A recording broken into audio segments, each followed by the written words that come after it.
Oh, kakain ka na naman sa gabi.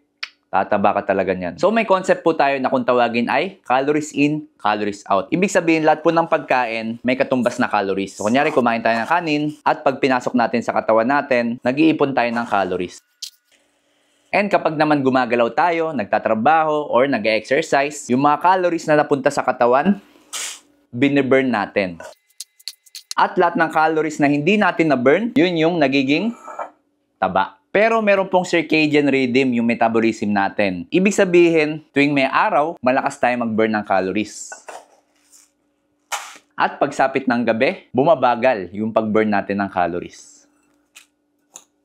So Doc, para pumayat ako, hindi na pala ako kakain sa gabi. Hindi po yan ganun kasimple. Kahit meron tayong circadian rhythm, pero mas active ka sa gabi or sa gabi yung trabaho mo, pwedeng mas mataas pa rin yung metabolism mo kahit walang araw. Mas ideal lang na kumain tayo ng mas marami tuwing umaga kasi mas active po naturally yung ating metabolism kapag meron pang araw. Pero still, kahit hindi ka kumain sa gabi, pero yung kain mo sa umaga tsaka sa hapon sandamakmak at hindi ka talaga gumagalaw, asahan mong hindi ka papayat. So kung lagi ka nilang tinatakot, natataba ka pag kumakain ka sa gabi, tag mo sila sa video na to.